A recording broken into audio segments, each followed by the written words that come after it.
Welcome to Unschool, where we undoctrinate you from public school nonsense. Here's an article from Robert Malone's Substack called Who is Robert Malone? Which obviously is a nod to Who is John Galt.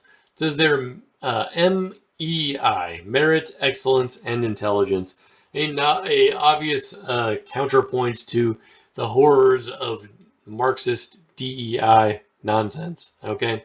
Merit, excellence, and intelligence. Sounds like a good idea. Unfortunately, the likes of many organizations are pushing, not that. Certainly not that. They're pushing, as it says here, stakeholder capitalism. Right? What is that? Well, it's not really capitalism at all. It certainly is not emphasizing freedom and choice within how you get to deal with your own economic resources. No, it's the opposite of that. It's your own all your decisions, not just in business, but all your decisions in life are supposed to be based around, the whims of an NGO or something like that, like the WEF, instead of what you believe you should be doing. It says here the WEF has created the Global Parity Alliance, which defines itself as a key player in an emerging global government in partnership with the United Nations, has structured this alliance of corporations to implement DEI initiatives across the globe rapidly. The Global Parity Alliance, a cross-industry group of companies, is not just taking action, but accelerating it. Their urgency to promote diversity, equity, and inclusion in the workplace and beyond is palpable, and their commitment to this cause is unwavering. Who are these companies? The ones mentioned up here: BlackRock, Vanguard, State Street, and McKinsey and Company.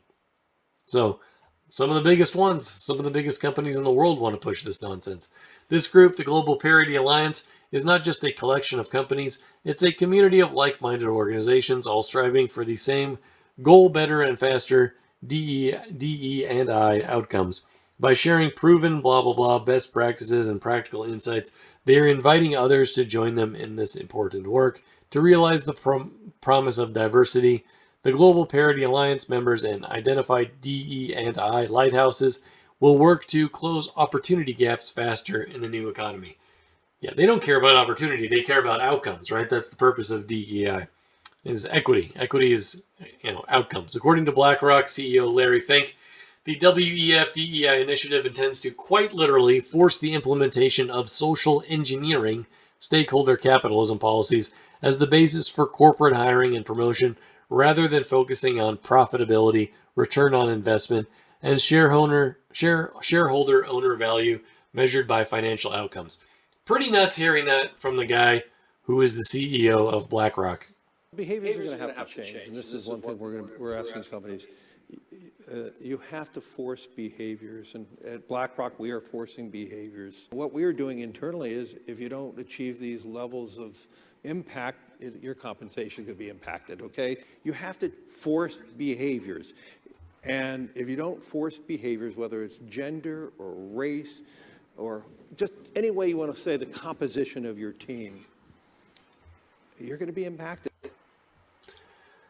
Yeah, so it's pretty ridiculous. The problem with this globalist we all get along, kumbaya naivete, is that the dogs of investment are not eating the dog food. And of course, inquiring minds are raising questions about the serial DEI financial fiascos of Target and its line of weird attire for infants. InBev with its, T-word Bud Light advertising campaign, Disney with its corporate commitment to woke grooming everything, and so on and so forth. John Deere, they're pushing in company after company, and the objective is not to help any particular group other than themselves. It's about power. It's not about helping minorities.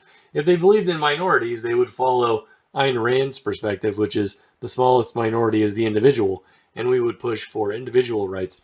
The objective of a company is to provide quality goods and services that people want. It's not to push a political agenda. That's what's been ruining Hollywood as well. It's what's been ruining Marvel and Star Wars as they push their agendas instead of entertaining the masses. So I think a lot of that stuff will be going away over the next few years because it's not working. Companies are losing money, and if the companies are losing money, they can't please investors.